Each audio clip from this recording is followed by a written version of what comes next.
Xylem Banking 6715 വേക്കൻസീസുമായിട്ട് IBPS POയുടെ notification ഔട്ടായിട്ടുണ്ട്. നിങ്ങൾ എല്ലാവരും നോട്ടിഫിക്കേഷൻ ഡീറ്റെയിൽഡ് ആയിട്ട് വായിച്ചു നോക്കി എന്നാണ് എൻ്റെ വിശ്വാസം. വായിച്ചു നോക്കാത്തവരുണ്ടെങ്കിൽ ഉറപ്പായിട്ടും വായിച്ചു നോക്കണം. അപ്പോൾ നോട്ടിഫിക്കേഷൻ ഒക്കെ വന്നു, അതെല്ലാം വായിച്ചു നോക്കി. ഇനി നമുക്ക് തെറ്റുകൂടാതെ ഓൺലൈൻ ആപ്ലിക്കേഷൻ ഫോം ഫില്ല് ചെയ്യണം അല്ലെ? നിങ്ങളുടെ മനസ്സിൽ കുറേ ഡൗട്ട്സ് ഒക്കെ ഉണ്ടായിരിക്കും. Photo, signature, left hand thumb impression, അതേപോലെ തന്നെ എന്തൊക്കെ കാര്യങ്ങളാണ് അപ്ലോഡ് ചെയ്യേണ്ടത്. പിന്നെ 11 പബ്ലിക് സെക്ടർ ബാങ്കിലേക്കുള്ള IBPS POയുടെ നോട്ടിഫിക്കേഷനാണ് വന്നത്. സോ ഈ ബാങ്കിന്റെ പ്രിഫറൻസ് എങ്ങനെയാ കൊടുക്കുക, ഇങ്ങനെ കുറേ അധികം ഡൗട്ട്സ് ഒക്കെ ഉണ്ടായിരിക്കും.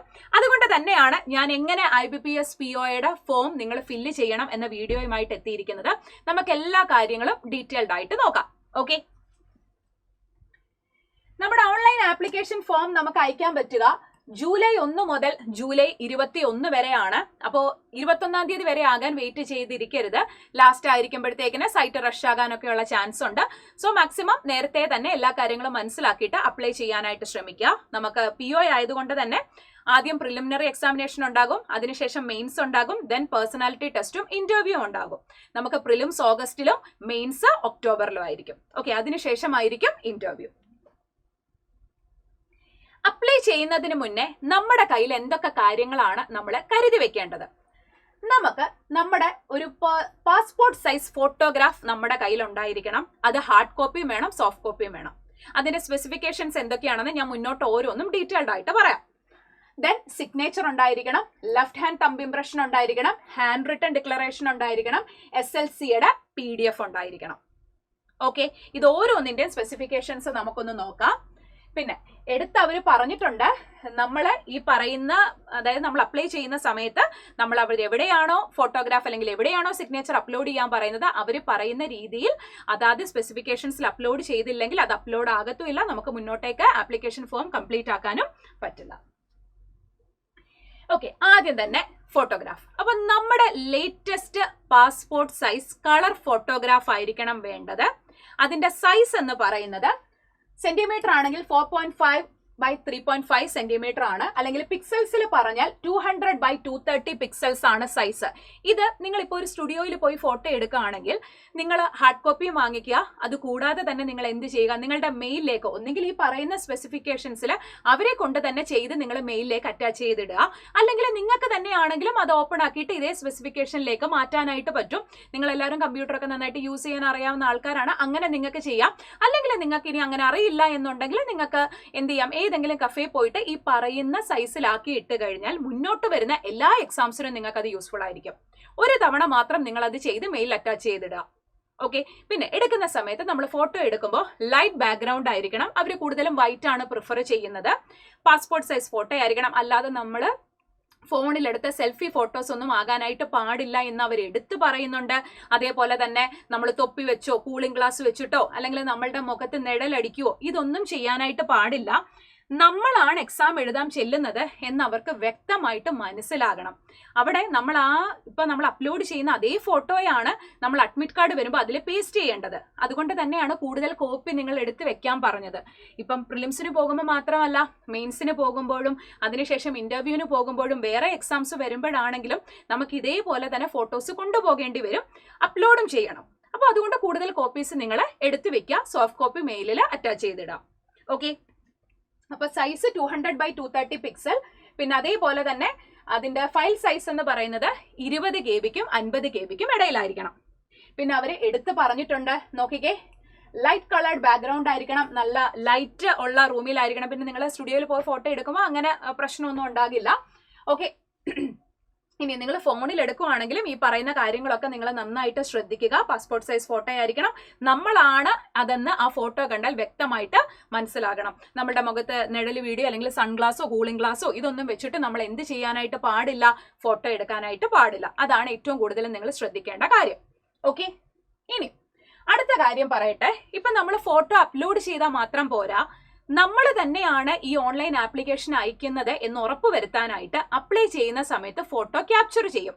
ഇപ്പൊ SBI PO അപ്ലൈ ചെയ്തവർക്കൊക്കെ അറിയാം, ഇപ്പൊ എല്ലാത്തിലും ഇങ്ങനെ കാണുന്നുണ്ട്. ആ ഫോട്ടോ ക്യാപ്ചർ ചെയ്യുന്ന സമയത്തും ഒരുപാട് കാര്യങ്ങൾ ശ്രദ്ധിക്കാനുണ്ട്. നോക്കിക്കേ, നമ്മൾ ഇപ്പൊ ക്യാപ്ചർ ചെയ്യുമ്പോൾ ഒന്നുകിൽ നിങ്ങൾ ലാപ്പ് വഴി ആയിരിക്കും അയക്കുക. അപ്പൊ നിങ്ങൾക്ക് വെബ് ക്യാം യൂസ് ചെയ്തിട്ടാണെങ്കിലും ഫോട്ടോ ക്യാപ്ചർ ചെയ്യാം. അല്ലെങ്കിൽ അവിടെ നിങ്ങൾക്ക് QR ഉണ്ടാകും, അത് സ്കാൻ ചെയ്ത് ഫോൺ യൂസ് ചെയ്തിട്ടും നിങ്ങൾക്ക് ഫോട്ടോ ക്യാപ്ചർ ചെയ്യാം. അവിടെയും ശ്രദ്ധിക്കേണ്ട കാര്യം, നമ്മുടെ ബാക്ക്ഗ്രൗണ്ട് എന്ന് പറയുന്നത് ലൈറ്റ് ബാക്ക്ഗ്രൗണ്ട്, ഒരു വൈറ്റ് ബാക്ക്ഗ്രൗണ്ട് തന്നെയാണ് പറയുന്നത്. അതേപോലെ തന്നെ സെൽഫി ഒരു സൈഡ് മാത്രം, നമ്മുടെ ഒരു ഭാഗം മാത്രം, നമ്മുടെ ചെറിയ ഫോട്ടോ, ഇതൊന്നും അവർ അക്സെപ്റ്റ് ചെയ്യില്ല, അതെല്ലാം റിജക്റ്റ് ആകും. നമ്മുടെ ലൈറ്റ് കളർഡ് ബാക്ക്ഗ്രൗണ്ട്, അത് മാത്രമല്ല ഈ ഫോട്ടോ ക്യാപ്ചർ ഉറപ്പായിട്ടും അറ്റൻഡൻസിന്റെ ടൈമിൽ, അതായത് നമ്മൾ എക്സാം എഴുതാൻ ചെല്ലുന്ന സമയത്ത് അവരുടെ കയ്യിലുണ്ടാകും. ആ ഫോട്ടോ ക്യാപ്ചറും നമ്മൾ ചെല്ലുമ്പോൾ ഇത് രണ്ടും നമ്മൾ തന്നെയാണെന്ന് മനസ്സിലാകണം. സോ അത് വളരെ സീരിയസ് ആയിട്ട് എടുക്കുക. നമ്മൾ സാധാ ഫോണിൽ സെൽഫി എടുക്കുന്ന പോലെ ഇങ്ങനെ നമ്മുടെ ചെറിയൊരു ഫോട്ടോ, അതുപോലെ തന്നെ ഇരുട്ടുമുറിയിൽ ഇരുന്ന് ലൈറ്റ് പ്രോപ്പർ അല്ലാതെ അങ്ങനെ ഒന്നും എടുക്കാനായിട്ട് പാടില്ല. അവരത് എടുത്ത് പറഞ്ഞിട്ടുണ്ട്. ഓക്കെ, നോക്കിക്കേ. Ensure the photo is captured against A light coloured preferably white background and there is adequate light. Okay, അത് എടുത്ത് പറഞ്ഞിട്ടുണ്ട്. പിന്നെ വെബ് ക്യാമിലേക്ക് സ്ട്രെയിറ്റ് നോക്കണം. അതാ ഞാൻ നേരത്തെ പറഞ്ഞ പോലെ സെൽഫി നമ്മൾ ചരിഞ്ഞും തിരിഞ്ഞും ഒന്നും നിന്നുള്ള ഫോട്ടോയല്ല, കറക്റ്റ് പാസ്പോർട്ട് സൈസ് ഫോട്ടോ പോലെ തന്നെ നമ്മൾ എന്ത് ചെയ്യണം, നമ്മളുടെ ഫോട്ടോ ക്യാപ്ചർ ചെയ്യണം. ഓക്കെ, ഇനി അവർ ചെയ്യരുതാത്ത കാര്യം പറഞ്ഞിട്ടുണ്ട്. ഞാൻ നേരത്തെ പറഞ്ഞു, നമ്മൾ സൺഗ്ലാസോ അല്ലെങ്കിൽ നമ്മൾ തൊപ്പിയോ ഇതൊന്നും യൂസ് ചെയ്ത് നമ്മൾ ഫോട്ടോ എടുക്കാൻ പാടില്ല. നമ്മളുടെ ഫേസിലൊന്നും ഷാഡോ ഒന്നും വീഴാനായിട്ട് പാടില്ല. ഇത്രയേ ഉള്ളൂ. പ്രോപ്പറായിട്ട് നമ്മളാണ് അപ്ലോഡ് ചെയ്ത ഫോട്ടോയാണെങ്കിലും അതേപോലെ തന്നെ നമ്മൾ ക്യാപ്ചർ ചെയ്ത ഫോട്ടോയാണെങ്കിലും നമ്മൾ ചെല്ലുമ്പോഴും ഇത് മൂന്നും ഒരാളാണെന്ന് അവർക്ക് മനസ്സിലാകണം. Okay, yes. ഇനി അടുത്തത് സിഗ്നേച്ചർ. അപ്പൊ നമ്മൾ അപ്ലോഡ് ചെയ്യുവാണല്ലോ. അപ്പൊ അപ്ലോഡ് ചെയ്യുമ്പോൾ നമ്മൾ വൈറ്റ് പേപ്പറിൽ ബ്ലാക്ക് ഇങ്ക് കൊണ്ടായിരിക്കണം നമ്മൾ എന്ത് ചെയ്തിട്ടുണ്ടായിരിക്കേണ്ടത്, നമ്മുടെ സൈൻ ചെയ്തിട്ടുണ്ടായിരിക്കേണ്ടത്. ഫുള്ള് ക്യാപിറ്റൽ ലെറ്ററിൽ നമ്മുടെ പേര് എഴുതി സൈൻ ചെയ്യാനായിട്ട് പാടില്ല. അപ്പോൾ വൺ ടൈം നിങ്ങൾ ഇത് ചെയ്തു വെച്ചാൽ, നിങ്ങളിപ്പോൾ SBIക്ക് അപ്ലൈ ചെയ്തവരാണെങ്കിൽ അതേ സൈൻ തന്നെ യൂസ് ചെയ്ത് നിങ്ങൾക്ക് ഇവിടെ എന്ത് ചെയ്യാം, അപ്ലോഡ് ചെയ്യാം. അപ്പൊ ഇതിന്റെ സൈസ് പറഞ്ഞേക്കുന്നത് 140x60 പിക്സൽസ് ആണ്. ആൻഡ് KB സൈസ് എന്ന് പറയുന്നത് 10 KBക്കും 20 KBക്കും ഇടയിലായിരിക്കണം. എടുത്ത് അവർ പറഞ്ഞിട്ടുണ്ട് ക്യാപിറ്റൽ ലെറ്റേഴ്സിൽ മാത്രം എന്ത് ചെയ്യാൻ പാടില്ല, നിങ്ങളുടെ പേര് എഴുതി സൈൻ ചെയ്യാൻ പാടില്ല. ഓക്കെ, പിന്നെ നമ്മൾ എക്സാമിന് ചെല്ലുന്ന സമയത്ത് നമ്മുടെ അഡ്മിറ്റ് കാർഡിൽ നമ്മൾ സൈൻ ചെയ്യണം. അതേപോലെ തന്നെ അറ്റൻഡൻസ് ഷീറ്റിലും സൈൻ ചെയ്യണം. നമ്മൾ ഈ സൈൻ ചെയ്യുമ്പോൾ ഇത് രണ്ടും മാച്ച് ആയിരിക്കണം. അതായത് നമുക്ക് നമ്മുടെ സൈൻ പ്രോപ്പർ ആയിട്ട് നമ്മൾ ഇടണം. നമ്മൾ ഈ ധൃതി വെച്ചൊക്കെ ഇടുമ്പോൾ രണ്ടും രണ്ട് രീതിയിലായിട്ട് പോകാനായിട്ട് പാടില്ല. അത് ശ്രദ്ധിച്ചോണം. Okay, yes. അതേപോലെ തന്നെ നമ്മുടെ ലെഫ്റ്റ് ഹാൻഡ് തമ്പ് ഇംപ്രഷൻ, നേരത്തെ പറഞ്ഞതുപോലെ തന്നെ നമ്മുടെ ലെഫ്റ്റ് ഹാൻഡ് ഒരു വൈറ്റ് പേപ്പറിൽ ഒന്നെങ്കിൽ ബ്ലാക്കിലോ അല്ലെങ്കിൽ ബ്ലൂയിലോ ഏതാണെങ്കിലും കുഴപ്പമില്ല. നമുക്ക് ഇങ്ക് പാഡ് കിട്ടുമല്ലോ, അതിലൊന്നെങ്കിലും നിങ്ങൾ കഫേയിൽ ചെന്നാൽ അവിടെ കാണും, അല്ലെങ്കിൽ നിങ്ങൾ തനിയെ ആണെങ്കിലും പേപ്പർ എടുത്ത് പറയുന്ന സ്പെസിഫിക്കേഷനിൽ ചെയ്ത് വെച്ചിരുന്നാൽ മതി. ഓക്കെ, അപ്പൊ ഇതിന്റെ സൈസ് പറയുന്നത്, നമ്മുടെ ഫയൽ ടൈപ്പ് എന്ന് പറയുന്നത് JPG അല്ലെങ്കിൽ JPEG ആയിരിക്കണം, PDF അല്ല പറയുന്നത്. അതേപോലെ തന്നെ ഡയമെൻഷൻസ് എന്ന് പറയുന്നത് 240x240 പിക്സൽസ് ആയിരിക്കണം. ഓക്കെ, ദെൻ ഫയൽ സൈസ് എന്ന് പറയുന്നത് 20 KBക്കും 50 KBക്കും ഇടയിലായിരിക്കണം. അപ്പോൾ എടുത്ത് പറയുന്നുണ്ട്. ഇനി ലെഫ്റ്റ് ഹാൻഡ് ഇല്ല എന്നുണ്ടെങ്കിൽ നിങ്ങൾക്ക് അത് റൈറ്റ് ഹാൻഡ് അതാ പറയുന്ന കാര്യങ്ങൾ വെച്ചിട്ട് നിങ്ങൾക്കത് ചെയ്യാം. Okay, yes. ദെൻ അടുത്തത് ഹാൻഡ് റിട്ടൺ ഡിക്ലറേഷൻ. അപ്പോൾ നമ്മുടെ സ്വന്തം കൈയക്ഷരത്തില് അവര് പറയുന്ന ഡിക്ലറേഷൻ, അത് നിങ്ങൾക്ക് ഇപ്പൊ ഇവിടെ കാണാം. ഞാൻ ജസ്റ്റ് ഒന്ന് മുകളിലേക്കൊന്ന് സൂം ചെയ്യാം. ഇവിടെ നിങ്ങൾക്ക് കാണാൻ പറ്റും, നോക്കിക്കേ. ഇവിടെ നെയിം ഓഫ് ദി കാൻഡിഡേറ്റ്, അപ്പൊ നമ്മളുടെ പേരെന്താണ്. ഇപ്പൊ ഞാനാണ് ഇത് അപ്ലൈ ചെയ്യുന്നതെന്നുണ്ടെങ്കിൽ എന്റെ പേര് ഇവിടെ എഴുതുക. Here declare that all the information submitted by me in the application form is correct, true and valid and I will present the supporting documents as and when required. Okay, അപ്പോ ഈ hand written declaration ആണ് നമ്മൾ എന്ത് ചെയ്യേണ്ടത്, upload ചെയ്യേണ്ടത്. അത് നമ്മൾ capital ലെറ്ററിലല്ല, നമ്മളുടെ റണ്ണിങ് ഹാൻഡ് റൈറ്റിംഗിൽ വേണം നമ്മൾ എന്ത് ചെയ്യാനായിട്ട്, അപ്ലോഡ് ചെയ്യാനായിട്ട്. ഓക്കെ, അപ്പോ ഇവിടെ ഒരു കാര്യം ശ്രദ്ധിക്കുക. ഇതിൻ്റെതും നമ്മളുടെ ഫയൽ ടൈപ്പ് എന്ന് പറയുന്നത് JPG അല്ലെങ്കിൽ JPEG ടൈപ്പ് ആയിരിക്കണം. ഡയമെൻഷൻ പിക്സൽസിലാണെങ്കിൽ 800x400 പിക്സൽസിലാണ്. KB 50 KBക്കും 100 KBക്കും ഇടയിലായിരിക്കണം. എടുത്തു പറഞ്ഞിട്ടുണ്ട് നമ്മൾ എന്ത് ചെയ്യണം, വൈറ്റ് പേപ്പറിൽ ബ്ലാക്ക് ഇങ്ക് കൊണ്ട് വേണം നമ്മളുടെ സ്വന്തം കൈയക്ഷരത്തിൽ എഴുതാൻ. നമ്മൾ വേറൊരാളെ കൊണ്ട് എഴുതിച്ച് അപ്ലോഡ് ചെയ്യാനായിട്ട് പാടില്ല. ആരാണോ അപ്ലൈ ചെയ്യുന്നത് അവർ തന്നെ വൈറ്റ് പേപ്പറിൽ സ്വന്തം ഹാൻഡ് റൈറ്റിംഗിൽ ഈ പറയുന്ന ഹാൻഡ് റിട്ടൺ ഡിക്ലറേഷൻ എഴുതിയിട്ടുണ്ടായിരിക്കണം. White paper black ink. എന്നിട്ട് ഈ പറയുന്ന സ്പെസിഫിക്കേഷൻസിൽ നമ്മൾ എന്ത് ചെയ്യണം, അപ്ലോഡ് ചെയ്യണം. പിന്നെ ഫുള്ള് ക്യാപിറ്റൽ ലെറ്ററിൽ എഴുതാൻ പാടില്ല. നമ്മൾ സാധാരണ എഴുതുന്നത് പോലെ നമ്മളുടെ റണ്ണിങ് ഹാൻഡ് റൈറ്റിംഗിൽ വേണം അത് എഴുതാനായിട്ട്. ഓക്കെ, SBIയിലായിരുന്നപ്പോൾ ഡേറ്റ് ഓഫ് ബർത്ത് കൂടി ഇൻക്ലൂഡ് ചെയ്തിട്ടുണ്ടായിരുന്നു. ഇവിടെ അവർ ഡേറ്റ് ഓഫ് ബർത്ത് പറഞ്ഞിട്ടില്ല. ഓക്കെ, ഇത് കൂടാതെ നമുക്ക് നമ്മളുടെ SLCയുടെ PDF ഇപ്പം നമ്മൾ നമ്മുടെ പേര് കൊടുക്കുമ്പോഴും അഡ്രസ്സ് കൊടുക്കുമ്പോഴും ഒക്കെ തെറ്റാതെ കൊടുക്കണമെന്ന് ഞാൻ പറയും. ഞാൻ എപ്പോഴും പറയുന്നത് നമ്മുടെ SLCയുടെ കോപ്പി എടുത്ത് വെച്ചിട്ട് വേണം നിങ്ങൾ അപ്ലൈ ചെയ്യാൻ. അപ്പം തെറ്റരുത്. നമ്മുടെ പേര് കൊടുക്കുമ്പോഴായിക്കോട്ടെ, നമ്മുടെ പേരിൽ തന്നെ നമ്മുടെ ഇനിഷ്യൽസ് ആയിക്കോട്ടെ, ഒന്നും തെറ്റാൻ പാടില്ല. അപ്പം നമ്മൾ കൊടുത്ത ഡീറ്റെയിൽസ് ഒക്കെ കറക്റ്റ് ആണോ എന്ന് അറിയാൻ വേണ്ടിയിട്ടും കൂടെയാണ് അവരെ എന്ത് ചെയ്യുന്നത്, നമ്മുടെ SLCയുടെ PDF അപ്ലോഡ് ചെയ്യാനായിട്ട് പറഞ്ഞിട്ടുണ്ട്. അപ്പോൾ അത് PDF ഫോമാറ്റ് ആണ്. അതിൻ്റെ 500 KB കൂടാനായിട്ട് പാടില്ല. അത് PDF ആയിട്ടാണ്, JPEG ആയിട്ടല്ല, PDF ആയിട്ട്. അപ്പം നിങ്ങളുടെ ഓൾറെഡി നിങ്ങളുടെ കയ്യിൽ സർട്ടിഫിക്കറ്റ് ഉണ്ടാകും. നിങ്ങൾക്കൊന്നെങ്കിൽ എന്ത് ചെയ്യാം, ഫോട്ടോ എടുത്ത് അത് PDF ഫയലിലേക്ക് കൺവേർട്ട് ചെയ്യാം. അല്ലെങ്കിൽ നിങ്ങൾ ഏതെങ്കിലും കഫേയിലൊക്കെ പോയിട്ട് നിങ്ങൾക്ക് സ്കാൻ ചെയ്ത് ഈ പറയുന്ന സൈസിൽ നിങ്ങൾക്ക് ആക്കി വെക്കാം. ഓക്കെ ആണേ? യെസ്, ഇത്രയും കാര്യങ്ങളാണ് നമ്മൾ അപ്ലൈ ചെയ്യുന്നതിന് മുന്നേ നമ്മൾ കരുതേണ്ടത്. ഇനി പിന്നെ ഒരു കാര്യമുണ്ട്, നമുക്കിപ്പോൾ അപ്ലൈ ചെയ്യുന്ന സമയത്ത് നമ്മുടെ ഡിഗ്രിയുടെ പെർസെൻറ്റേജും അതേപോലെ തന്നെ റിസൾട്ടിൻ്റെ ഡേറ്റ്, എന്നാണ് നിങ്ങളുടെ റിസൾട്ട് വന്നത്, ഇത് നമുക്ക് കൊടുക്കേണ്ടി വരും. അപ്പോൾ നിങ്ങൾ ഇപ്പം നമ്മളോട് നോട്ടിഫിക്കേഷനിൽ തന്നെ പറഞ്ഞിട്ടുണ്ട് 21/7/2026 നിങ്ങളുടെ റിസൾട്ട് വന്നിട്ടുണ്ടായിരിക്കണം എന്നാണ് പറയുന്നത്. അപ്പോൾ നിങ്ങൾക്ക് സർട്ടിഫിക്കറ്റ് കിട്ടിയവരുണ്ടാകും. സർട്ടിഫിക്കറ്റ് കിട്ടിയവരാണ് എന്നുണ്ടെങ്കിൽ എന്ത് ചെയ്യണം, സർട്ടിഫിക്കറ്റിൽ ഏതാണോ ഡേറ്റ് പറഞ്ഞിരിക്കുന്നത് അത് കൊടുക്കുക. ഇനിയിപ്പോൾ നിങ്ങൾക്ക് സർട്ടിഫിക്കറ്റ് കിട്ടിയില്ല, നിങ്ങളുടെ റിസൾട്ട് വന്നിട്ടേ ഉള്ളൂ എന്നുണ്ടെങ്കിൽ ഓൺലൈനായിട്ട് നിങ്ങളുടെ റിസൾട്ട് വന്ന ഡേറ്റ് ഏതാണോ അത് വെച്ചിട്ട് നിങ്ങൾക്ക് എന്ത് ചെയ്യാം, അപ്ലൈ ചെയ്യാം. ഓക്കെ, അത് പ്രശ്നമുള്ള ഒരു കാര്യമല്ല. അപ്പോൾ ആ ഒരു കാര്യം നന്നായിട്ട് ശ്രദ്ധിക്കാം. ഇനി ബാങ്ക് പ്രിഫറൻസ് എങ്ങനെയാണ് കൊടുക്കുക? അപ്പോൾ എല്ലാവരും വിചാരിക്കുന്നത് നമ്മളിപ്പോൾ 11 പബ്ലിക് സെക്ടർ ബാങ്ക് ഉണ്ട്. ആ 11 പബ്ലിക് സെക്ടർ ബാങ്കിലും എത്രയാണ് വേക്കൻസി, എവിടെയാണോ കൂടുതൽ ആ ഓർഡറിലാണോ പ്രിഫറൻസ് കൊടുക്കേണ്ടത്? ഒരിക്കലും അല്ല. വേക്കൻസി മാത്രം നോക്കിയിട്ടായിരിക്കരുത് നമ്മൾ പ്രിഫറൻസ് കൊടുക്കേണ്ടത്. പിന്നെ നമ്മുടെ ഇഷ്ടമാണ്. ഇപ്പോൾ ഒരു കാര്യം പറയാം, ഇപ്പം നമുക്ക് കുഞ്ഞിലെ തൊട്ടുള്ള ഒരു ആഗ്രഹമാണ് ഇന്ന ബാങ്കിൽ, ഇപ്പം നമ്മുടെ പേരൻസിൻ്റെ ഒക്കെ കൂടെ ഇന്ന ബാങ്കിൽ പോയിട്ടുണ്ട്, എനിക്ക് ആ ബാങ്കിൽ ജോലി ചെയ്യണം എന്ന് ആഗ്രഹമുണ്ട്. അങ്ങനെയുണ്ടെങ്കിൽ നിങ്ങൾക്ക് നിങ്ങളുടെ ആ ഒരു ഓർഡർ പ്രിഫറൻസിൽ തന്നെ കൊടുക്കാം, യാതൊരു പ്രശ്നവും ഇല്ല. പക്ഷേ നമ്മൾ ഒരിക്കലും വേക്കൻസി മാത്രം നോക്കി ആയിരിക്കരുത് കൊടുക്കേണ്ടത്. നമ്മുടെ ബാങ്കിന്റെ പ്രോഫിറ്റബിലിറ്റി, അല്ലെങ്കിൽ ബിസിനസ്, അല്ലെങ്കിൽ അതിന്റെ ഗ്രോത്ത്, അല്ലെങ്കിൽ പിന്നീടുള്ള ബാങ്കിന്റെ ഗ്രോത്ത് നോക്കിയിട്ട് ആയിരിക്കണം നമ്മൾ എന്ത് ചെയ്യേണ്ടത്, നമ്മൾ പ്രിഫറൻസ് കൊടുക്കേണ്ടത്. അല്ലാതെ വേക്കൻസി മാത്രം നോക്കിയിട്ടല്ല. ചില ബാങ്കിൽ വേക്കൻസി റിപ്പോർട്ട് ചെയ്തിട്ടില്ല, ഉടനെ അവർ എടുക്കില്ല എന്നല്ല, മീൻസ് അവർ ഇനിയും റിക്രൂട്ട് ചെയ്യില്ല എന്നല്ല. അത് പതുക്കെ അവർ റിപ്പോർട്ട് ചെയ്ത് അതിന്റെ കൂട്ടത്തിൽ തന്നെ എന്ത് ചെയ്യും, റിക്രൂട്ട്മെന്റ് നടക്കും.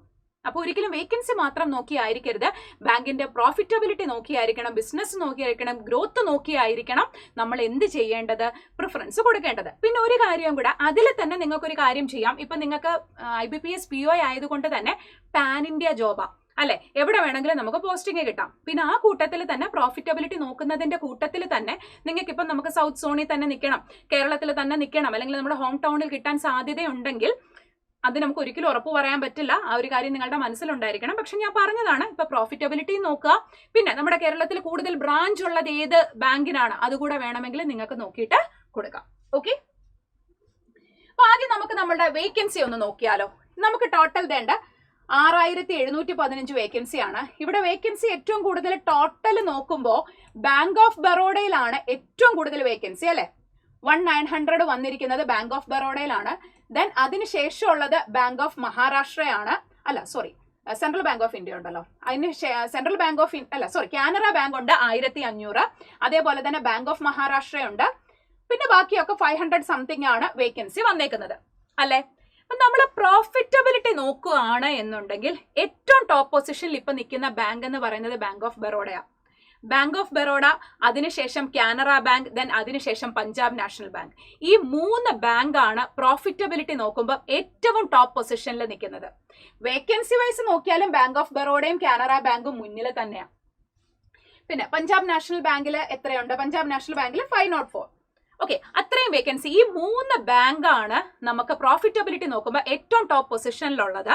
അപ്പോൾ നിങ്ങൾ പ്രിഫറൻസ് എങ്ങനെ കൊടുക്കണം എന്ന് ചോദിച്ചാൽ, ഇപ്പം നമ്മൾ കാനറ ബാങ്ക് പറഞ്ഞു, ബാങ്ക് ഓഫ് ബറോഡ പറഞ്ഞു, പഞ്ചാബ് നാഷണൽ ബാങ്ക് പറഞ്ഞു. ഇത് നിങ്ങളുടെ ഇഷ്ടത്തിന് നിങ്ങൾക്ക് അങ്ങോട്ടും ഇങ്ങോട്ടും മാറ്റി കൊടുക്കാം. ഇപ്പൊ കേരളത്തിൽ കൂടുതൽ ബ്രാഞ്ചസ് കാനറ ബാങ്കിന് ഉള്ളത് കൊണ്ട് തന്നെ ഞാൻ ഫസ്റ്റ് പ്രിഫറൻസ് കാനറ ബാങ്കിന് കൊടുത്തു.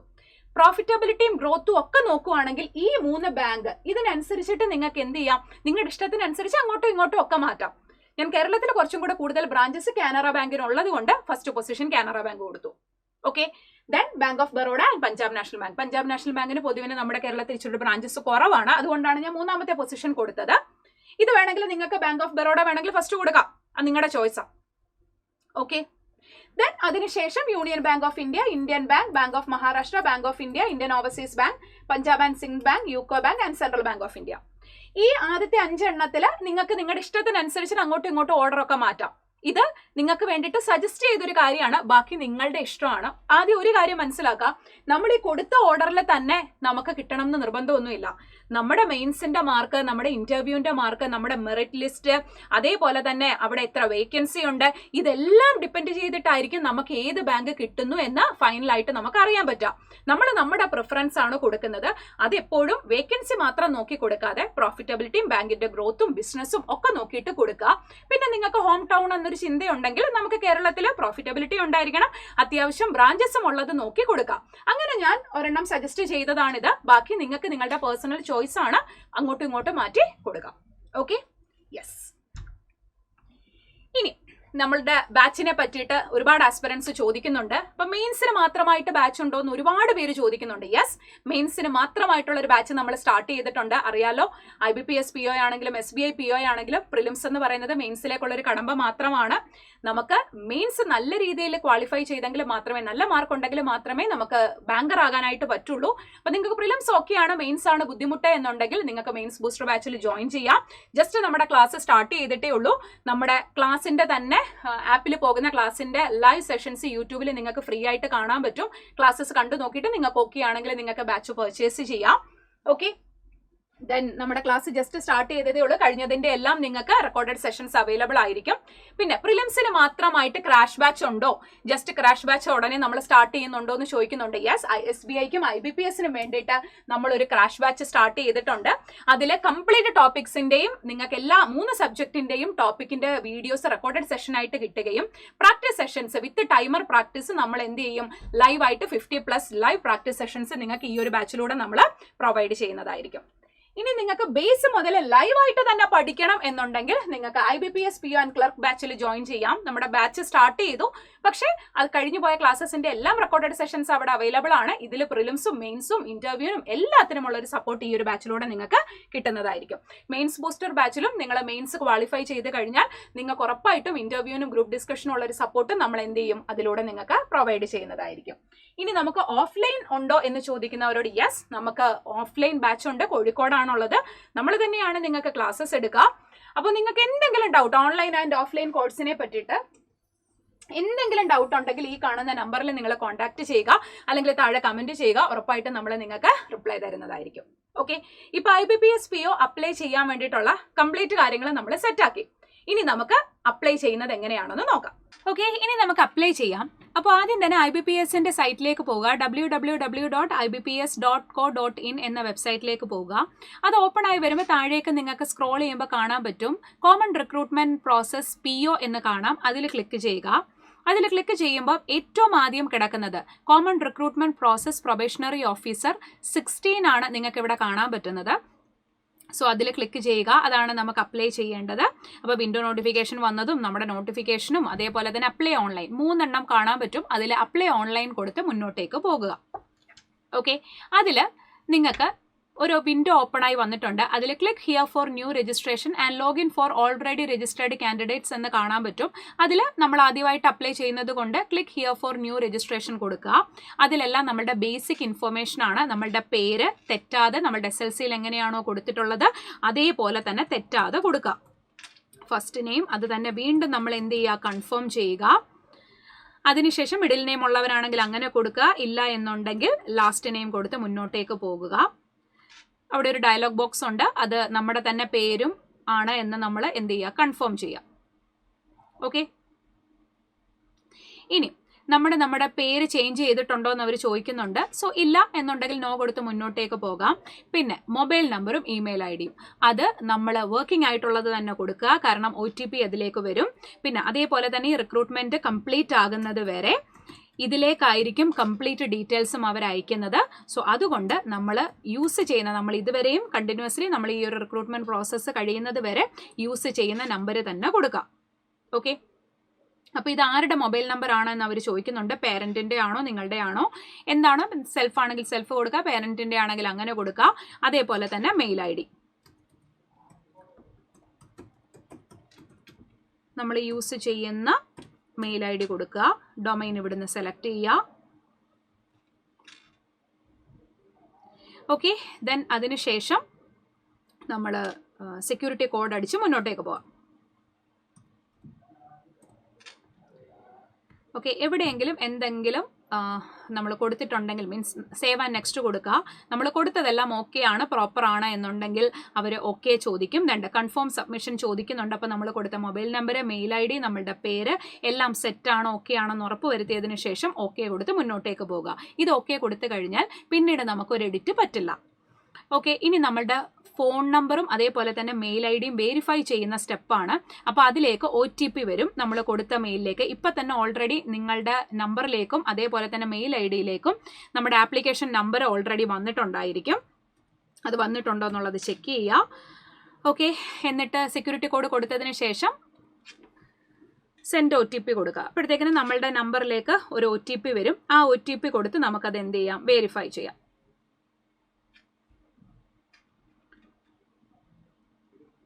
ഓക്കെ, അപ്പോൾ OTP നിങ്ങൾക്ക് ഓൾറെഡി വന്നിട്ടുണ്ടായിരിക്കും. ആ വന്ന OTP കൊടുക്കുക.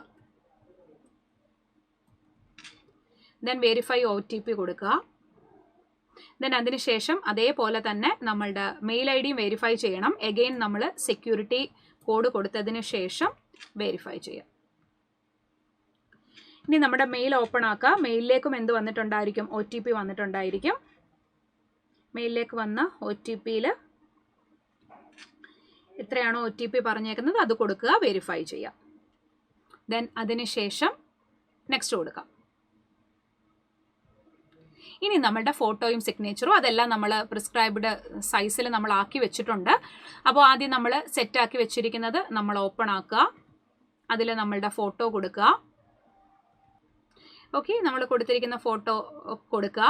അതിനുശേഷം നമുക്ക് ഫോട്ടോ ക്യാപ്ചർ ഉണ്ട്. അപ്പോൾ ആ ഒരു കാര്യം ശ്രദ്ധിച്ചോണം. ഒന്നെങ്കിൽ നിങ്ങൾക്ക് വെബ് ക്യാം യൂസ് ചെയ്യാം, അല്ലെങ്കിൽ ഇതാണ്ട് ഇവിടെ QR കോഡ് ഉണ്ട്. അത് നിങ്ങളുടെ ഫോണിൽ സ്കാൻ ചെയ്ത് നിങ്ങൾ ഫോട്ടോ ക്യാപ്ചർ ചെയ്താൽ മതി. ശ്രദ്ധിക്കണം, നല്ല ലൈറ്റ് ഉള്ളിടത്ത് നിന്നാണ് നിങ്ങളത് ചെയ്യുന്നത് എന്നുള്ളത് ഉറപ്പ് വരുത്തുക. അതേപോലെ തന്നെ ബാക്ക്ഗ്രൗണ്ട് വൈറ്റ് ആയിരിക്കണം. അപ്പോൾ ഇതെല്ലാം പ്രോപ്പറായിട്ട് ലൈറ്റ്നിങ് ഉണ്ടായിരിക്കണം. ഇതെല്ലാം ഓക്കെ ആയിട്ട് മാത്രം നിങ്ങൾ എന്ത് ചെയ്യുക, ഇത് കൊടുക്കുക. അതുപോലെ പാസ്പോർട്ട് സൈസ് ഫോട്ടോ ആയിരിക്കണം അപ്ലോഡ് ചെയ്യേണ്ടത്. അല്ലാതെ നമ്മൾ ഒരു സൈഡോ ഒക്കെ തിരിഞ്ഞിരിക്കുന്ന സെൽഫി ആകാൻ പാടില്ല. ഇത് ഞാൻ നേരത്തെ ഓൾറെഡി പറയുന്ന സമയത്ത് തന്നെ പറഞ്ഞതാണ്. ഇത് ഓക്കെ ആണെങ്കിൽ മാത്രമേ അവർ ഓക്കെ പറയുള്ളൂ. നോക്കിക്കേ, അപ്പോൾ വൈറ്റ് ആയിരിക്കണം എന്ന് പറഞ്ഞിട്ടുണ്ട്. അപ്പോൾ നമുക്ക് ഇപ്പോൾ ഇവിടെ ഞാനിപ്പോൾ നിന്നെടുത്തത് ഗ്രീൻ ആയതുകൊണ്ട് വേണ്ട നിങ്ങൾക്കിത് കാണാൻ പറ്റും. വേണ്ട ഇവിടെ വൈറ്റ് ആയിരിക്കണം എന്ന് പറഞ്ഞിട്ടുണ്ട്. അപ്പോൾ അതുകൊണ്ട് ആ ഒരു രീതിയിൽ നമുക്ക് ചെയ്യാൻ പറ്റുള്ളൂ. സോ ഒരു കാര്യം ചെയ്യാം, നമുക്കൊന്നും കൂടെ ക്യാപ്ചർ ചെയ്യാം. അപ്പോൾ ഇത് ശ്രദ്ധിച്ചോണം, ഇത് വളരെ ഇമ്പോർട്ടൻ്റ് ആയിട്ടുള്ളൊരു കാര്യമാണ്. ഓക്കെ, നിങ്ങളെ ഇത് കാണിച്ചു തരാൻ വേണ്ടിയിട്ടാണ് ഞാനത് ചെയ്തത്. അപ്പോൾ നമുക്കൊന്നും കൂടെ ക്യാപ്ചർ ചെയ്യാം. ഓക്കെ, ഇപ്പോൾ വൈറ്റ് ബാക്ക്ഗ്രൗണ്ടിലുള്ള ഒരെണ്ണം ഞാൻ എടുത്തിട്ടുണ്ട്. ഓക്കെ, സെറ്റാണ്. ഇപ്പോൾ അത് അക്സെപ്റ്റ് ചെയ്തിട്ടുണ്ട് അവർ. അപ്പോൾ ഐ കൺഫേം കൊടുക്കുക. അതേപോലെ തന്നെ നേരത്തെ ഉള്ളതിനകത്തിലും ഒരു ഡയലോഗ് ബോക്സ് ഉണ്ട്. അവിടെയും എന്ത് ചെയ്യുക, നമ്മളുടെ ഫോട്ടോ തന്നെയാണ് എന്നുള്ളത് നമ്മൾ ഉറപ്പ് വരുത്തുക. ദെൻ അതിനുശേഷം നമ്മൾ നമ്മുടെ സിഗ്നേച്ചർ അപ്ലോഡ് ചെയ്യുക. ഓൾറെഡി നമ്മളിതെല്ലാം സെറ്റാക്കി വെച്ചിട്ടുണ്ട്. അപ്പോൾ സിഗ്നേച്ചറും കൊടുക്കുക. ദെൻ അതിനുശേഷം ആ ഡയലോഗ് ബോക്സും ക്ലിക്ക് ചെയ്യുക. എന്നിട്ട് മുന്നോട്ടേക്ക് പോവുക. നെക്സ്റ്റ് കൊടുത്ത് മുന്നോട്ടേക്ക് പോവുക. പറഞ്ഞ സൈസിലെല്ലാം ആക്കി വെച്ച് കഴിഞ്ഞാൽ അത് വളരെ പെട്ടെന്ന് തന്നെ അപ്ലോഡ് ആകും. ഓക്കെ, അപ്പോൾ ഇവിടെ നമ്മുടെ സിഗ്നേച്ചർ അപ്ലോഡ് ആയിട്ടുണ്ട്. ഇനി നെക്സ്റ്റ് കൊടുത്ത് മുന്നോട്ടേക്ക് പോവാം. ഓക്കെ, ഇവിടെ നമ്മൾ ടിക്ക് കൊടുക്കണം. ദെൻ അതിനുശേഷം നെക്സ്റ്റ് കൊടുത്ത് മുന്നോട്ടേക്ക് പോവുക. ഇനി നമ്മളുടെ ഡീറ്റെയിൽസ് എല്ലാം തെറ്റാതെ കൊടുക്കണം. ആദ്യം തന്നെ കാറ്റഗറിയാണ്. അപ്പോൾ കാറ്റഗറി തെറ്റ് വരാൻ പാടില്ല, ശ്രദ്ധിച്ചോണം. അപ്പോൾ ഏതാണെങ്കിലും നമ്മൾ EWS ആയിക്കോട്ടെ, OBC നോൺ ക്രിമിലെയർ ആയിക്കോട്ടെ, SC ST ആയിക്കോട്ടെ, അപ്ലോഡ് ചെയ്യുന്ന സമയത്ത് സർട്ടിഫിക്കറ്റ് ഒന്നും അപ്ലോഡ് ചെയ്യേണ്ട. പക്ഷേ ഡോക്യുമെൻറ്റ് വെരിഫിക്കേഷൻ്റെ സമയത്തേക്ക് നമുക്കത് സബ്മിറ്റ് ചെയ്യേണ്ടി വരും. അപ്പോൾ ഇപ്പോൾ കൊടുക്കുന്ന കാറ്റഗറി നമുക്ക് പിന്നീട് ഒരിക്കലും ചേഞ്ച് ചെയ്യാൻ പറ്റില്ല. ഞാനിപ്പോൾ ജനറൽ കൊടുത്ത് മുന്നോട്ടേക്ക് പോവുകയാണ്. ഇനി നമ്മൾ എന്തെങ്കിലും ഡിസേബിലിറ്റി ഉള്ള ആളാണെങ്കിൽ യെസ് കൊടുക്കുക, ഇല്ല എന്നുണ്ടെങ്കിൽ നോ കൊടുത്ത് മുന്നോട്ടേക്ക് പോകാം. അതിനുശേഷം ഇതേപോലെ തന്നെ നമ്മളോട് ചോദിച്ചിട്ടുണ്ട്, നമുക്ക് എന്തെങ്കിലും ഡിസേബിലിറ്റിയുടെ കാര്യങ്ങളൊക്കെ ചോദിച്ചിട്ടുണ്ട്. അത് യെസ് ആണെങ്കിൽ അങ്ങനെ കൊടുത്ത് പോവുക, അല്ലെങ്കിൽ നോ കൊടുത്ത് മുന്നോട്ടേക്ക് പോകാം. പിന്നെ അതേപോലെ തന്നെ നമുക്ക് RPWD ആക്ട് പ്രകാരം എന്തെങ്കിലും ഡിസേബിലിറ്റി ഉണ്ടെങ്കിൽ യെസ് കൊടുക്കുക, ഇല്ല എന്നുണ്ടെങ്കിൽ നോ കൊടുത്ത് പോവുക. ദെൻ അതിനുശേഷം നമുക്ക് എന്തെങ്കിലും എക്സ്പീരിയൻസ് ഉണ്ടോ എന്ന് ചോദിക്കുന്നുണ്ട്. ഉള്ളവർക്ക് യെസ് കൊടുക്കാം, അതർവൈസ് നോ കൊടുത്ത് മുന്നോട്ടേക്ക് പോകാം. എക്സ് സർവീസ്മെൻ ആണോ എന്ന് ചോദിക്കുന്നുണ്ട്. ആണെങ്കിൽ യെസ് കൊടുക്കുക, അല്ല എന്നുണ്ടെങ്കിൽ നോ കൊടുത്ത് പോകുക. നമ്മൾ റിലീജിയസ് മൈനോറിറ്റിയിൽ പെടുന്ന ആളാണോ, ആണെങ്കിൽ യെസ് കൊടുക്കുക, അല്ലെങ്കിൽ നോ കൊടുക്കുക. നമ്മുടെ റിലീജൻ എന്താണോ അത് കൊടുക്കുക. അതിനുശേഷം അവർ ചോദിക്കുന്നത് കഴിഞ്ഞ വർഷം നിങ്ങൾ PO IBPS PO അപ്ലൈ ചെയ്തിട്ടുണ്ടോ, ഉണ്ടെങ്കിൽ യെസ് കൊടുക്കുക, ഇല്ലെങ്കിൽ നോ കൊടുക്കുക. അപ്പോൾ നോ ആണെന്നുണ്ടെങ്കിൽ അവിടെ നമ്പർ ഓഫ് അറ്റംപ്റ്റ്സ് കൊടുക്കേണ്ടി വരത്തില്ല. യെസ് ആണെങ്കിൽ ഇപ്പം നിങ്ങൾ ഇപ്പോൾ കഴിഞ്ഞ പ്രാവശ്യം എഴുതി അതിൻ്റെ മുന്നിലത്തെ പ്രാവശ്യം എഴുതിയെങ്കിൽ ഒന്നും പ്രശ്നമൊന്നും ഇല്ല. ഇവിടെ നമ്പർ ഓഫ് അറ്റംപ്റ്റ്സ് ഒന്നും പറയുന്നില്ല. അപ്പോൾ നമ്മൾ കഴിഞ്ഞ പ്രാവശ്യത്തേത് 15 എഴുതിയതെങ്കിൽ അത് സെലക്ട് ചെയ്യാം. അപ്പോൾ ഇവിടെ നമ്പർ ഓഫ് അറ്റംപ്റ്റ്സ് 1 കൊടുക്കാം. ഇനി 2 ആണെന്നുണ്ടെങ്കിൽ 2 കൊടുത്തിട്ട് നിങ്ങൾ കൺട്രോൾ പ്രസ് ചെയ്തുകൊണ്ട് ഏതൊക്കെയാണോ നിങ്ങൾ എടുത്തത് അത് മാത്രം സെലക്ട് ചെയ്ത് കൊടുത്താൽ മതി. ഓക്കെ, അതിന് പ്രശ്നമുള്ളൊരു കാര്യമല്ല. ഇനി നിങ്ങൾ ഏതെങ്കിലും ബാങ്കിൽ അപ്രന്റീസ്ഷിപ്പ് ചെയ്തിട്ടുണ്ടെങ്കിൽ ആ ഡീറ്റെയിൽസ് കൊടുക്കുക, അല്ലെങ്കിൽ നോ കൊടുത്ത് മുന്നോട്ടേക്ക് പോവുക. നമ്മളുടെ സിറ്റിസൺ ഏതാണ് എന്നുള്ളത് കൊടുക്കുക. ഇനി നമ്മൾ എക്സാം എഴുതാൻ എവിടെയാണോ പോകുന്നത്, ഇപ്പോൾ കേരളത്തിലാണെങ്കിൽ കേരളത്തിൽ എവിടെയാണോ അത് നമ്മൾ കൊടുക്കുക. അപ്പോൾ നമ്മളുടെ പ്രിഫറൻസ് അനുസരിച്ചിട്ട് വേണം കൊടുക്കാനായിട്ട്. അപ്പോൾ ഏത് ഡിസ്ട്രിക്റ്റ് ആണ് എന്നുള്ളത് പ്രിഫറൻസ് അനുസരിച്ച് 4 കൊടുക്കുക. നമുക്ക് പോകാൻ ഏതാണോ അടുത്ത് അതനുസരിച്ചിട്ട് നമ്മൾ കൊടുക്കാം. ഓക്കെ, ദെൻ അതിനുശേഷം ID പ്രൂഫിൻ്റെ ഡീറ്റെയിൽസ് ചോദിക്കുന്നുണ്ട്. അപ്പോൾ ID പ്രൂഫിൻ്റെ ഡീറ്റെയിൽസിനകത്തിൽ നമ്മുടെ പേരും നമ്മൾ കൊണ്ടുപോകുന്ന ID പ്രൂഫിനകത്തിലും കറക്റ്റ് പേര് തന്നെയാണ് എന്നുണ്ടെങ്കിൽ നിങ്ങൾക്ക് അങ്ങനെ തന്നെ കൊടുക്കാം. ഓക്കെ, അപ്പോൾ ഏതാണോ നിങ്ങൾ കൊണ്ടുവന്നത് അത് കൊടുക്കുക, അതിൻ്റെ നമ്പരും കൊടുക്കാം. ഓക്കെ, അതിനുശേഷം നമ്മുടെ ഡേറ്റ് ഓഫ് ബർത്ത് ചോദിക്കുന്നുണ്ട്. ഇവിടെ അത് തെറ്റാതെ കൊടുക്കുക. ഓക്കെ, ഇപ്പോൾ ഡേറ്റ് ഓഫ് ബർത്തിൻ്റെ ഇൻസ്ട്രക്ഷൻസ് നോക്കിക്കോണം, അവർ ഓൾറെഡി ഇതിൽ പറഞ്ഞിട്ടുണ്ട്. ഓക്കെ, അപ്പോൾ ഏതാണോ നമ്മൾ മാരീഡ് ആണെങ്കിൽ മാരീഡ് കൊടുക്കുക. അതേപോലെ തന്നെ നമുക്കൊരു ട്വിൻ സിസ്റ്റർ ഉണ്ടോ എന്ന് ചോദിക്കുന്നുണ്ട്. ഉണ്ടെങ്കിൽ യെസ് കൊടുക്കുക, ഇല്ല എന്നുണ്ടെങ്കിൽ നോ കൊടുത്ത് മുന്നോട്ടേക്ക് പോകാം. അതിനുശേഷം നമ്മളുടെ അച്ഛൻ്റെ പേര്, അമ്മയുടെ പേര്, ഇതൊക്കെ തെറ്റാതെ കൊടുക്കുക.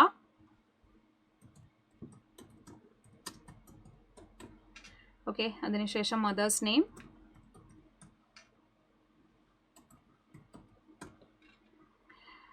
ഓക്കെ, ഇനി താഴേക്ക് വരുമ്പോഴത്തേക്കിന് നമ്മുടെ അഡ്രസ്സ് കൊടുക്കുക, അതും ഈ പറഞ്ഞതുപോലെ തെറ്റാതെ കൊടുക്കുക.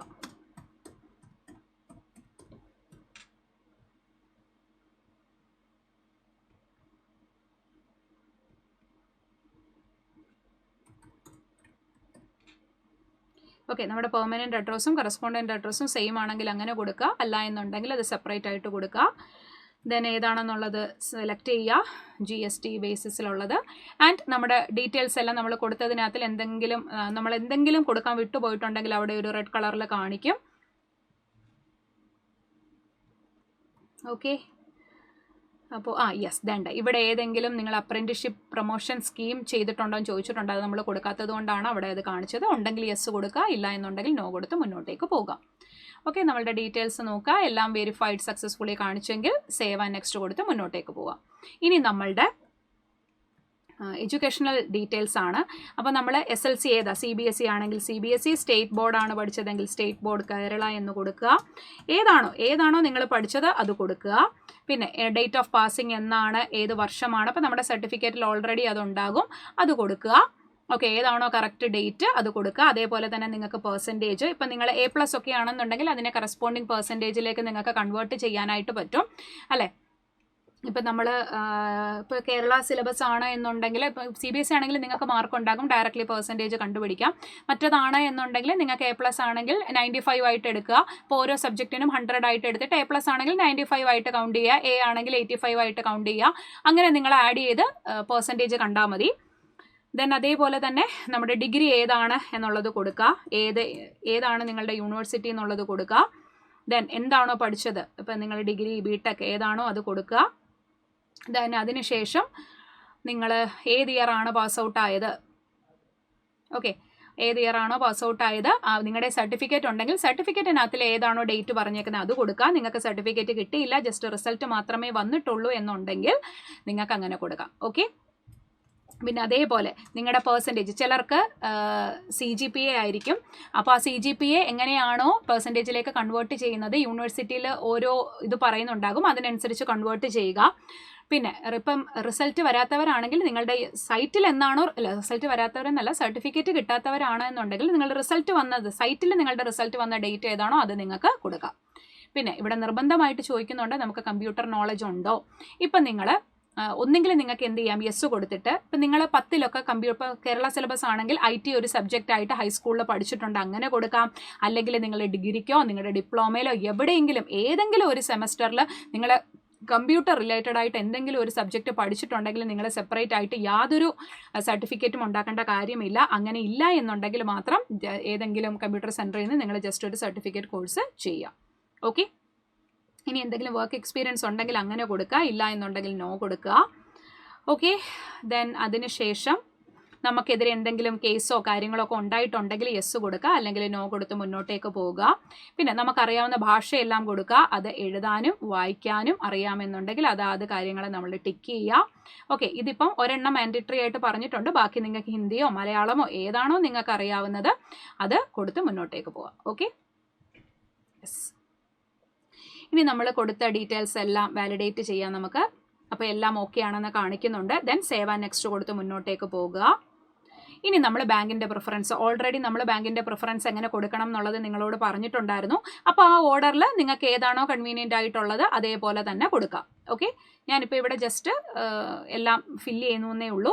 നിങ്ങൾക്ക് ഇഷ്ടമുള്ള ഓർഡറിൽ എന്ത് ചെയ്യുക, അതേപോലെ തന്നെ കൊടുത്ത് മുന്നോട്ടേക്ക് പോവാം. ഓക്കെ, എല്ലാം കൊടുക്കുക, ഒന്നും കൊടുക്കാതിരിക്കരുത്. ഇതിപ്പോൾ ഞാൻ ജസ്റ്റ് ഓർഡർ ഒന്നും നോക്കുന്നില്ല, ജസ്റ്റ് കൊടുക്കുന്നേ ഉള്ളൂ. അപ്പോൾ നിങ്ങൾക്ക് വേണ്ട ഓർഡറിൽ പ്രിഫറൻസിൽ ഇത് കംപ്ലീറ്റ് എന്ത് ചെയ്യുക, ബാങ്കിൻ്റെ പ്രിഫറൻസ് കൊടുക്കുക. ഞാൻ പറഞ്ഞത് മനസ്സിൽ വെക്കുക, വേക്കൻസി മാത്രം നോക്കരുത്, ബാങ്കിൻ്റെ പ്രോഫിറ്റബിലിറ്റിയും കാര്യങ്ങളും നോക്കിയിട്ട് വേണം ചെയ്യാനായിട്ട്. ഓക്കെ, ദെൻ നമ്മുടെ ഡീറ്റെയിൽസ് വാലിഡേറ്റ് ചെയ്യുക. ഓക്കെ ആണ് എന്നുണ്ടെങ്കിൽ ഓക്കെ കൊടുത്ത് മുന്നോട്ടേക്ക് പോകുക. ഇനി നമ്മൾ അയച്ചത് കംപ്ലീറ്റ് ഡീറ്റെയിൽസും ഒരു മടിയും കൂടാതെ എല്ലാം ഒന്നും കൂടെ ഒന്നേന്ന് വായിച്ചു നോക്കണം. നമ്മൾ കൊടുത്തതിനകത്തിൽ എവിടെയെങ്കിലും എന്തെങ്കിലും മിസ്റ്റേക്ക് ഉണ്ടോ എന്ന് നോക്കുക. ആ മിസ്റ്റേക്ക് ഒന്നും ഇല്ല, ആ ബാങ്കിൻ്റെ പ്രിഫറൻസ് ആയിക്കോട്ടെ എല്ലാം നോക്കി ഓക്കെ ആക്കി, എല്ലാം ഓക്കെ ആണ് എന്നുണ്ടെങ്കിൽ ഐ അഗ്രി കൊടുക്കുക. And that name as filled by me in the application form exactly matches with the name in my ID proof. നമ്മൾ കൊണ്ടുവന്ന ID പ്രൂഫില്ല, കറക്റ്റാണ്. അങ്ങനെയെങ്കിൽ എല്ലാം സെറ്റ് ആണെങ്കിൽ കൺഫർമേഷൻ കൊടുക്കുക. ഇത് കൊടുത്തു കഴിഞ്ഞാൽ പിന്നീട് എഡിറ്റ് പറ്റത്തില്ല. ഓക്കെ, ഇനി നമ്മൾ സെറ്റ് ചെയ്ത് വെച്ചിരിക്കുന്ന നമ്മളുടെ ലെഫ്റ്റ് ഹാൻഡ് തമ്പ് ഇംപ്രഷൻ നമ്മൾ കൊടുക്കുക. ഓക്കെ, അത് അപ്ലോഡ് ചെയ്യുന്ന പ്രിവ്യൂ നമുക്ക് കാണാനായിട്ട് പറ്റും, അത് ഓക്കെ കൊടുക്കുക. ദെൻ അതിനുശേഷം ഹാൻഡ് റിട്ടൺ ഡിക്ലറേഷൻ നമ്മൾ സെറ്റാക്കി വെച്ചിട്ടുണ്ട്, അതും കൊടുക്കുക. ഓക്കെ, നമ്മുടെ തന്നെ കൈയക്ഷരത്തിൽ നമ്മൾ ഓക്കെ ആക്കി വെച്ചത് പ്രിസ്ക്രൈബ്ഡ് സൈസിൽ നമ്മൾ ചെയ്ത് വെച്ചിട്ടുണ്ട്. ദെൻ അതിനുശേഷം നമ്മളുടെ SLCയുടെ PDF അപ്ലോഡ് ചെയ്യാൻ പറഞ്ഞിട്ടുണ്ട്, അതും കൂടെ ഓക്കെ ആക്കുക. ഓക്കെ, അതും കൊടുത്തതിന് ശേഷം ഓക്കെ കൊടുക്കുക. Okay, then I confirm that hand written declaration, thumb impression, SLC എല്ലാം എൻ്റെ ആണെന്ന് ഓക്കെ കൊടുക്കുക. ഓക്കെ, പിന്നെ ഡിജി ലോക്കറിൻ്റെ കാര്യം കൊടുക്കുന്നുണ്ട്, അത് നോ കൊടുത്ത് മുന്നോട്ടേക്ക് പോവുക.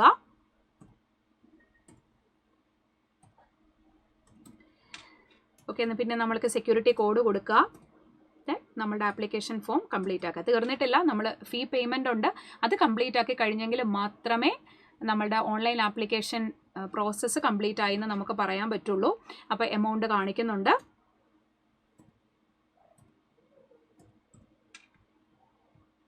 ഓക്കെ, ഏതെങ്കിലും ഒരു ഗേറ്റ് വേ നിങ്ങൾ ചൂസ് ചെയ്യുക. അതിനുശേഷം നിങ്ങൾക്ക് ഓൺലൈനായിട്ട് ഒന്നെങ്കിൽ GPayയോ അല്ലെങ്കിൽ നിങ്ങൾ നെറ്റ് ബാങ്കിങ്ങോ ക്രെഡിറ്റ് കാർഡോ ഏത് യൂസ് വേണമെങ്കിലും നിങ്ങൾ പേയ്മെൻറ്റ് ചെയ്യുക. ഇത് പേയ്മെൻറ്റ് ചെയ്തതിന് ശേഷം നിങ്ങൾ എന്ത് ചെയ്യണം, നമ്മളുടെ നേരത്തെ ഉള്ള അതേ സൈറ്റിലൂടെ വന്നിട്ട് ലോഗിൻ ഫോർ ഓൾറെഡി രജിസ്ട്രേഡ് കാൻഡിഡേറ്റിൽ നിങ്ങളുടെ മൊബൈൽ നമ്പറിലേക്കും മെയിൽ IDയിലേക്കും വന്നിരിക്കുന്ന രജിസ്ട്രേഷൻ നമ്പറും പാസ്വേഡും യൂസ് ചെയ്ത് ലോഗിൻ ചെയ്യുക. എന്നിട്ട് നിങ്ങളുടെ ആപ്ലിക്കേഷൻ ഫോം ഡൗൺലോഡ് ചെയ്ത് സൂക്ഷിക്കുക. നമ്മൾ പ്രിലിംസിനൊക്കെ ശേഷം മെയിൻസിന് പോകുമ്പോഴും ഇൻ്റർവ്യൂവിന് പോകുമ്പോഴും ഒക്കെ ഈ ആപ്ലിക്കേഷൻ ഫോമിൻ്റെ ആവശ്യം വരും. ഇപ്പോഴേ പ്രിൻ്റ് എടുക്കണം എന്നില്ല, നിങ്ങൾ PDF ആക്കി നിങ്ങളുടെ കയ്യിൽ സൂക്ഷിച്ച് വെക്കുക. ഓക്കെ, അപ്പോൾ നമ്മൾ ആപ്ലിക്കേഷൻ ഫോം എല്ലാവരും തെറ്റുകൂടാതെ അയച്ചു. ഇനി നന്നായിട്ട് എല്ലാവരും പഠിക്കുക. അപ്പോൾ നമുക്ക് വീണ്ടും കാണാം. Wish you all the very best.